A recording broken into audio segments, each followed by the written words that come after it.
Hello, everyone. You alright? I want to see Paris.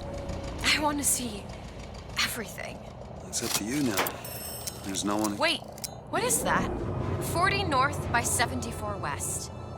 That's not Paris, that's New York. How did you know that? One thing I had in that tower was time, Mr. DeWitt. Time to study things like geography. I owed money. And there's a fellow who... He offered to wipe away my debt in exchange for you.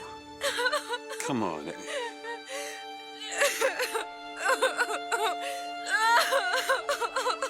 Well, this is awkward. Hey, Elizabeth, it's gonna be okay. Come on. Everything's gonna be okay. Will you just turn around and talk to me and we can... And welcome back to BioShock Infinite.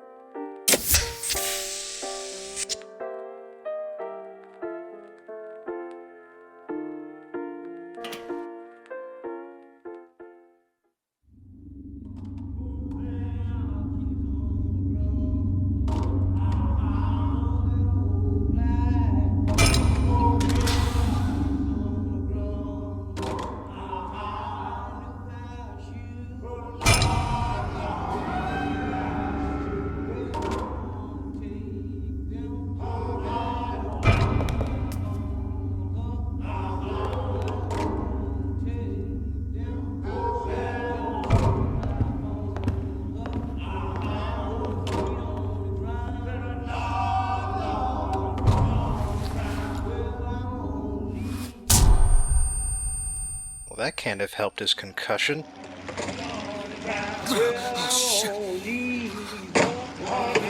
They really transport those rocks all the way up into the sky just to give prisoners something to do? Seems unnecessarily complicated. Fresh air did the trick. This one's awake. So you're this false shepherd we've been hearing so much about. Caused a mess of trouble at the raffle. You Fitzroy? Nothing but. I got no quarrel with you or your Vox Populi. This is my airship you're hanging me out of, and I got perilous need of it. Really? Because it sure look like old Comstock's airship to Listen, me. I ain't looking for a fight. There's already a fight to win. Only question is, which side you on? Comstock is the god of the white man, the rich man, the pitiless man. But if you believe in common folk, then join the Vox. If you believe in the righteous folk, then join the Vox. Want my ship. And the Vox shall give her to you. But first, you must help the Vox. Down in Finkton, there's a gunsmith who can supply weapons to our cause. Get our guns from him, and you shall have your ship back.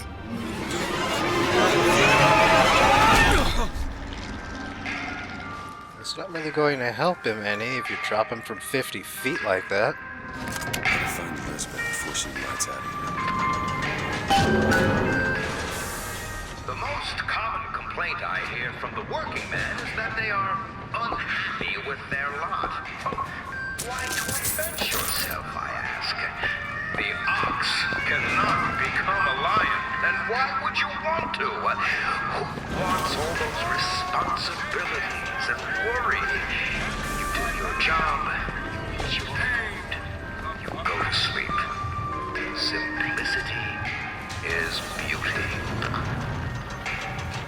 You know, funny thing, but male lions don't really have that many responsibilities. Why is he projecting his face up there onto the side of the building? They fire the man? Flying squad came and took him. You ain't gonna see him around no more. Just seems like if he wants his face up there, he could just paint it on. Seems like an unnecessary complication. Samuel always thought that the pew on Sunday went hand in hand with the desk on Monday. Science is the slow revelation of God's blueprint. After 2 years in the Lamb's Tower on Monument Island, he took ill with cancer of the stomach. I prayed to the prophet, and the prophet delivered unto us a miracle through his servant Fink. I do not know if I will ever get used to a husband bound in a skeleton of metal, but better a handyman than a dead one. So I guess the handyman cyborgification is not just for the mentally disabled.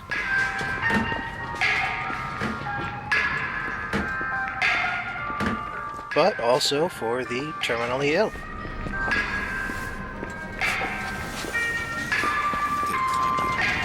You gotta be careful when you're around this area here. Some of the ships are off limits. Now, some folks just aren't satisfied with their place here at Fink Industries. But I tell you, there's a purpose for all living things. Would the pharaohs of Egypt have been able to stand at the top of their pyramids if the Israelites had not made their bricks? Would the captains of industry have been able to ride the rails had not the Chinamen laid the track for them? So I say, chin up! History! 17 years old, charged with spiritual wrongdoing for performing routine daily prayers. Ah, crap. I guess one of those coins was a steal item. I really should have been more careful, I think. Get around them! Sounds like the guy in... Okay, so now he's coming out. That was a little weird. He's kind of standing there expecting him, but he didn't show. There we go. That's better. Sounds like there's another guy around here somewhere, but... You know, I really can't be bothered to go find the guy, so... I'm just going to ignore him.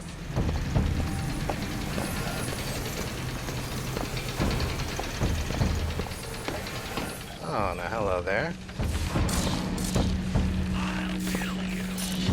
Yeah, well, good luck with that, friend. And if it's all the same to you, I'm just gonna keep on going here. Get out of here, snipe. You wanna know what we do to pretty little stowaways? Or maybe you don't. Hey! Just stop for a minute! Stay away! By the way, in case you were wondering, I think the Vox actually hijacked the ship while we were out of it. So that's why she couldn't take it to go to Paris. I just want to talk to you! I said stay away! And I guess she slipped overboard before they actually caught her. Elizabeth! Get away from me! Just hold up for a minute! Stay away! I'm not angry with you! Hey, watch out! Move it! Move! Stay back! God damn it! I am not going with you! Don't go in there! I have no need of one such as you! No, no, no! No! Let me go! We got her! There's gotta be another way in. Sounds like she used the tear to get to the other side of that wall there. They called Slade a monster and a traitor. I know the men who died in All of Heroes with Captain Slate. There is no shame to be counted in their number. The shame lies to we who assembled outside the hall. Though we were not the ones who fell, I feel only envy for those who perished under his banner. Huh. Well, I guess that settles it. Everybody in this damn city is as crazy as Slate.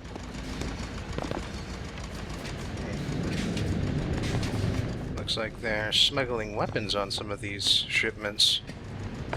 Or maybe not smuggling. Fink seems to have a monopoly on pretty much everything in town. So you really can't be surprised no matter what we find. Twisted ships are on their way. Keep close watch. The handyman will be about... Let go of me! Get your hands off of me! Let me go!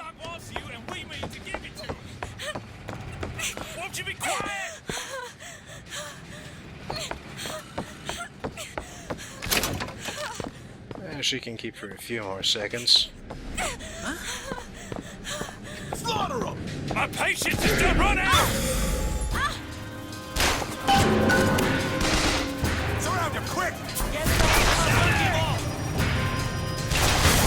Oh, hey. Somebody's using the high ground in the back there. Not that it's helping them much. Yep, there we go. Just nail one of these guys straight off the skyline. Slaughter all the rest. Wait for anybody who did not start in the local area to show up, and then I can blast them.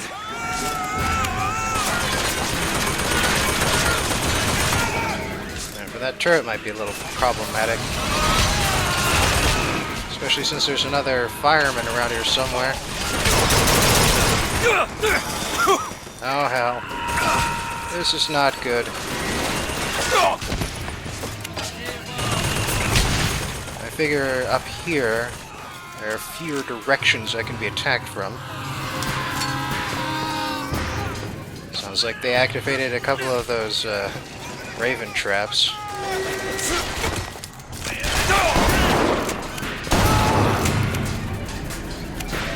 Alright, well that's one more down.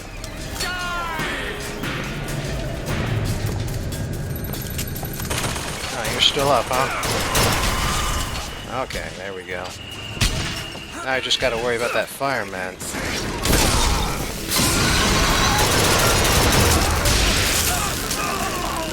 But that did the trick.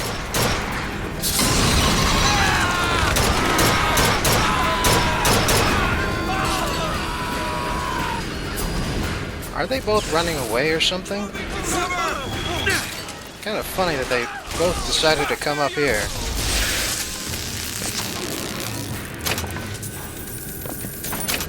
Oh well. That did the trick anyhow. Let's see. Oh, volley gun. You know, as far as explosives go, this is actually fairly good. It's the grenade launcher for the game. It doesn't do as much damage as the RPG, but you can see that it's got a much higher magazine.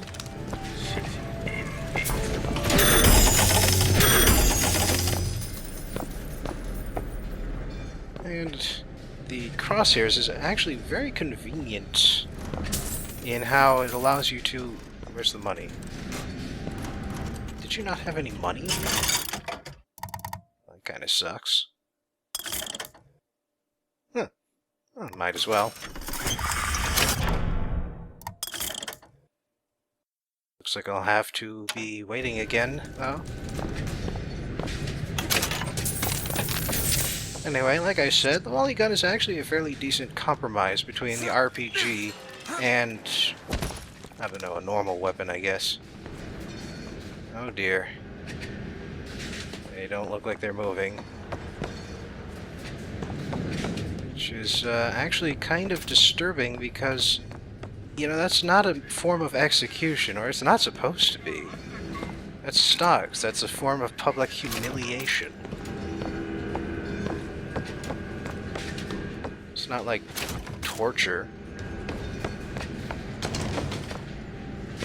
I mean, back in the day, they did actually have, you know, Nice. public torture sessions.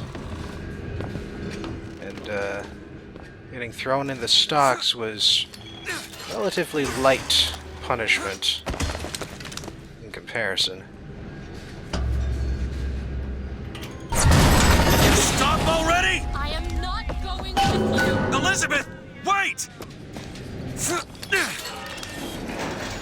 I think she created this rail line here.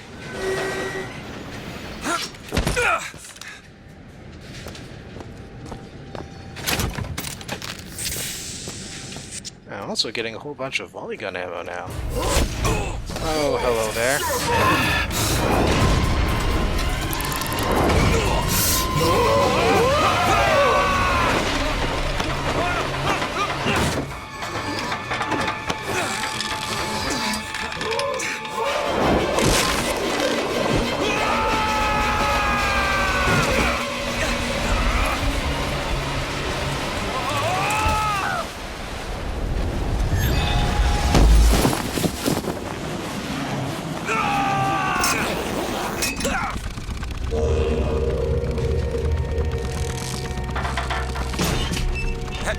Hey, I'm slipping! Do not attempt to follow me, Mr. DeWitt. Elizabeth, I've made an arrangement to get our airship back. You can get us out of here. Yes, I just need to supply enough weapons to arm an entire uprising. And where will we get these weapons? From one of our many friends and allies? A gunsmith in Finkton should be a walk in the park. What do you say, partners? You're a liar, Mr. DeWitt. And a thug.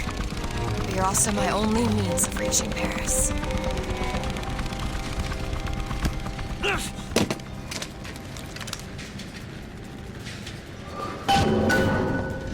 Do you know what Daisy Fitzroy and her anarchist cronies want for you? Strike, they say. Throw down your tools, they say.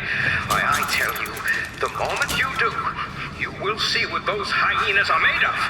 I ask you, where are they going to be when it's cold outside and your boy's got the mumps and you've got nothing on your table but regret?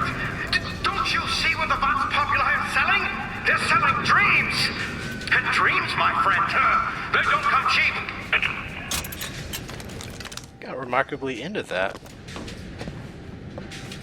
What do you mean she's busy? Okay, so... She's standing right there. What the hell? Don't get too comfortable with my company, Mr. DeWitt. You are a means to an end. No more. Okay. Elizabeth. I'll see what I can do. Got it. Alright. Ooh. New clothing. That seems pretty nice. Is it as nice as shield recharge? Oh well. Well, he looks like he's on edge, but he's not shooting at me, so I'll just leave him be. Now, Mr. Fink's a good man. You work hard, and I know he'll reward you.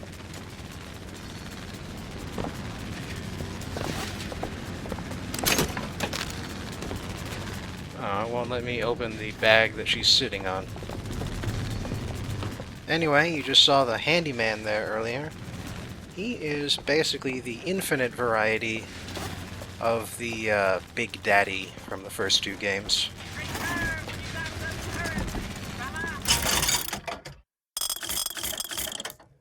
Well, even if I wanted any of these, I can't afford them right now.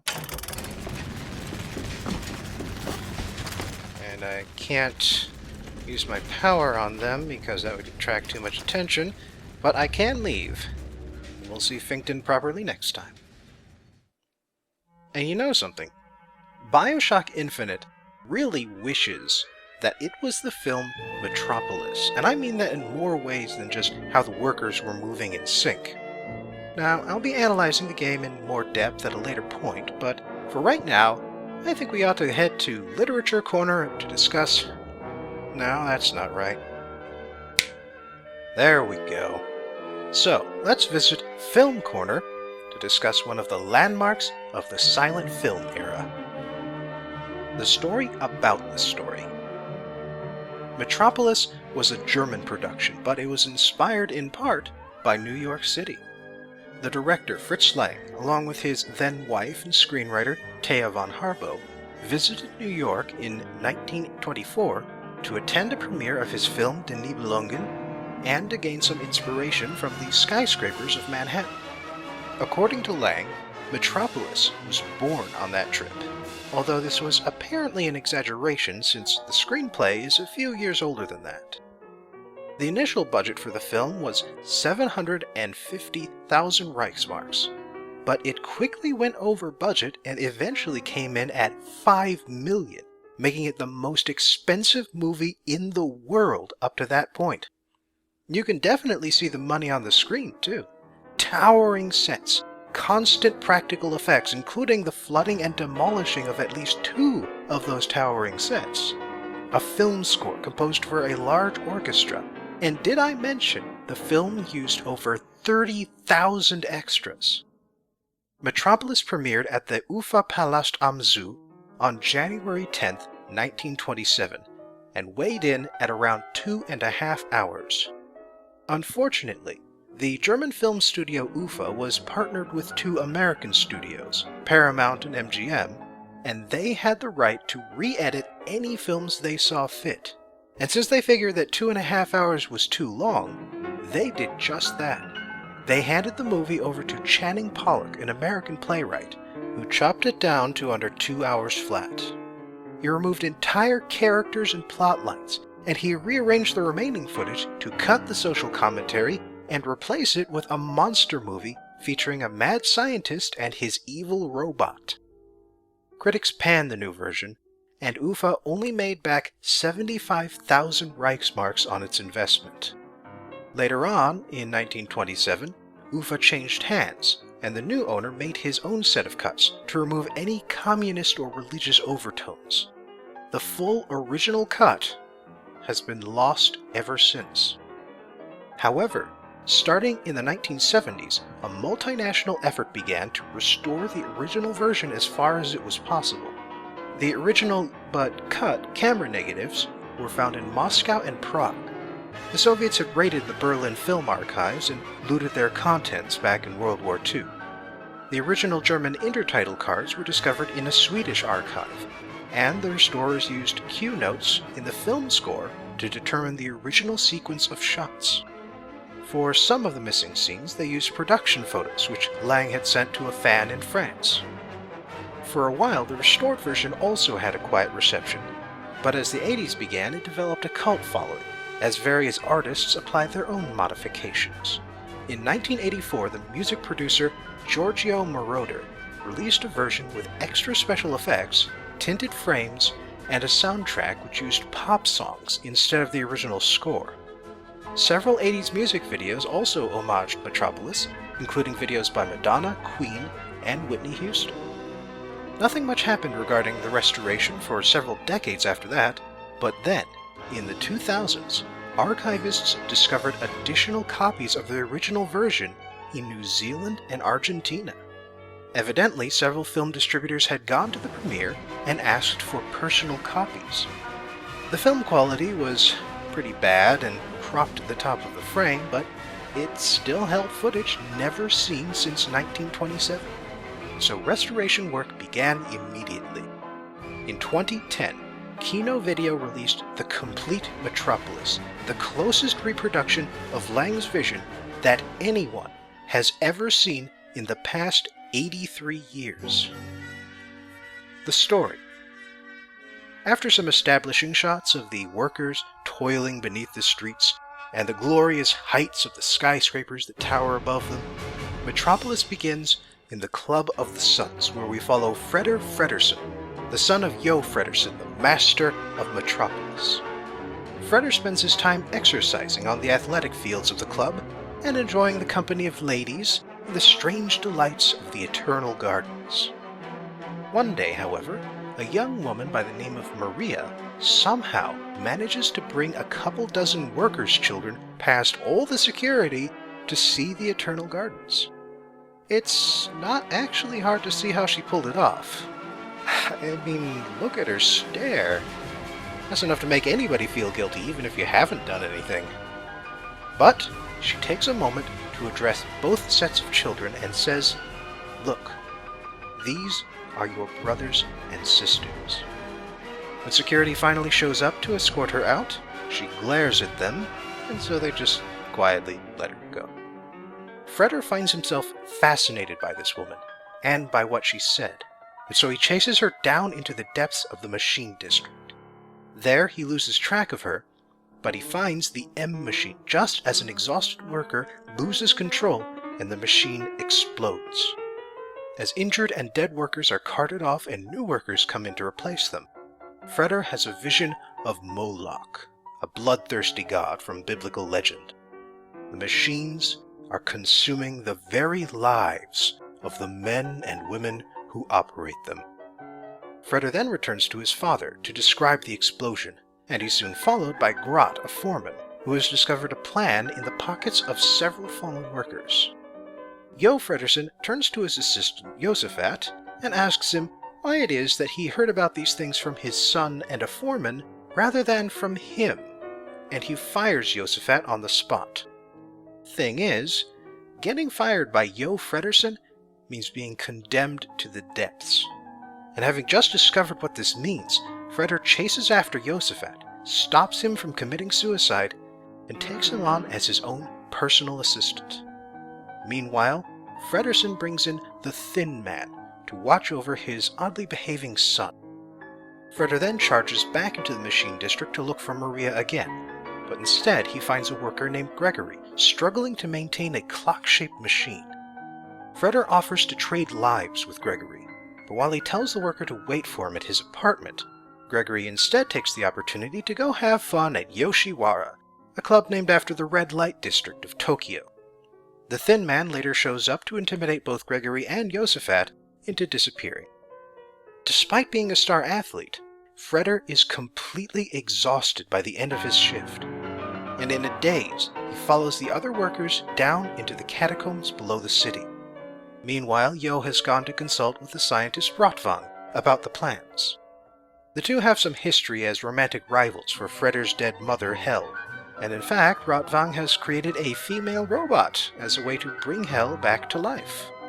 But, for Jo's sake, he checks the plans and discovers that they are a map to a meeting place in the catacombs, and so they are also present when Maria begins her sermon. The sermon is an alternative interpretation of the Tower of Babel. Great minds conceived of and designed the tower, but they couldn't build it themselves, so they hired others to do so. However, the work was hard, and the purpose wasn't obvious. Thus, because the heads didn't know how hard the work was, and because the hands didn't know why they were toiling, the hands rose up and destroyed the tower. Head and hands need a mediator, the heart. Maria promises to the crowd that this mediator will one day appear, but the workers are growing restless. Jo Fredersen orders Rotvang to use his robot to mimic Maria and thus sabotage her peacemaking efforts. The way he figures it, if the workers rise up, it'll give him the excuse to put them down and end the problem. Meanwhile, and without his father's knowledge, Freder offers to be Maria's mediator. However, as soon as Freder leaves, Rotvang chases Maria up into his house and uses her to make a robotic duplicate whom Rotvang secretly orders to go even farther than Jo intends. Freder chases after them both, but Rotvang imprisons him in his cellar until the cloning process is complete. Once Freder gets out and discovers Robo-Maria all over his father, he faints and lies sick for 10 days. As he recuperates, Robo-Maria stirs up the lower classes with fiery rhetoric and distracts the upper classes by strutting her stuff at Yoshiwara in a scene which is basically the perfect depiction of the male gaze. Once Freder is back on his feet, Josephat shows back up, having hidden in the workers' city until he could return, and he explains the situation to Freder. The two return to the catacombs just in time to see Maria incite the workers into a full uprising. And while they are almost overwhelmed by angry workers, Gregory decides to defend Freder just in time to get stabbed in his place. Under Maria's leadership, the workers leave their city and head to the machine district to destroy everything. The heart machine, which powers the district, is protected by a pair of massive steel doors, but Jo Fredersen orders the doors opened so that he can have his excuse. Of course, it also turns out that the heart machine powers the pumps that keep the workers' city from flooding, a city which still holds all the workers' children. By this point, the real Maria has managed to escape from Rotvang and arrives in the workers' city just in time to see the flooding begin. Freder and Josephat arrive soon after, and the three of them manage to evacuate the children before the whole place floods. Meanwhile, Robo-Maria has gone off to bring the Yoshiwara revelers out onto the street to add to the chaos. Finally, Grot manages to explain to the workers what they've done, and so they decide to blame everything on Maria and burn her at the stake. For a while they chase after the real one, but then they intersect the revelers and they catch Robo-Maria, who laughs and laughs as she burns and then turns back into a robot. At the same time, Rotwang has gone completely off his rocker, convincing himself that Maria is hell, and he pursues her through a rotting cathedral. Freder spots him and fights with him, until Rotwang eventually falls off the roof and dies. Jo Fredersen shows up just in time to watch the whole fight, feeling probably more scared than he had ever felt before in his life. And although the workers around him threaten to kill him for his part in their children's death, Josephat tells them that the children are safe. Having both experienced the pain of almost losing a child, Jo and the workers are almost willing to reconcile, but they can't bring themselves to shake hands until Freder, the heart, brings them together. The analysis. Metropolis suffers from a problem which I've occasionally encountered myself. If your message is sufficiently centrist and sufficiently realistic, then people from every end of every political spectrum will think you agree with them, even though you really don't agree with any of them. Metropolis is pro-communist because the workers are oppressed by their bourgeois masters. It's pro-fascist because the intelligentsia is conspiring against the common man. It's pro-royalist because the rabble is easily tricked into acting against their own best interests, and so they must be controlled. It's pro-capitalist because so long as the unions and the corporate leaders behave responsibly, great things can be accomplished. Metropolis is pro-religion because the whole movie is a religious allegory. It's anti-religion because the religious leader, Maria, uses religion to placate the masses and thus preventing them from achieving their goals by asking them to wait for some vague messianic figure who might never have appeared. It's anti-technology because the machines of Metropolis demand a blood sacrifice, but then it's pro-technology because all of the disasters were caused by human error and not because the machines failed. The machines are why they could live underground in the first place. Even the robot, despite becoming the whore of Babylon, did nothing beyond what her programming demanded. Metropolis is anti-feminist because the only two female characters of note are forced into the virgin-whore dichotomy. But it's pro-feminist because regular Maria is an influential leader in her community, and Robo-Maria is in full control of her sexuality, and she can choose to use it or not to use it to influence the men and women around her. One of the big reasons Metropolis can hold so many conflicting opinions is because there are no true bad guys in the movie. People act out of selfishness, short-sightedness, and ignorance, but no one acts maliciously for its own sake. No one is truly evil. Josephat is a bumbling middle manager who doesn't want to give his boss bad news, but in the end he proves himself to be loyal and effective in a crisis. The Thin Man is an intimidating son of a bitch, but he just wants to keep his boss's son safe. Jo Fredersen wants to create a workers' revolution so he can put it down, but he wants that because he doesn't understand just how hard it is to live on the bottom rung. He can only figure that the reason the workers resent him is because, I don't know, they're lazy, selfish. They don't want to put in a full day's work. The workers don't understand everything either. They know the machines do them harm, and so they harm the machines. And when it turns out that their destruction does them an even greater harm, they fall into grief and rage and blame everyone except themselves, furthering the destruction and violence. You can't even say the robot is evil since it has no free will. It never acts of its own accord. The closest Metropolis gets to having a villain is Rotwang, but even so, he has reasons behind his actions. He is too obsessed with his love for hell and his hatred for Jo to care about any of the rest of Metropolis.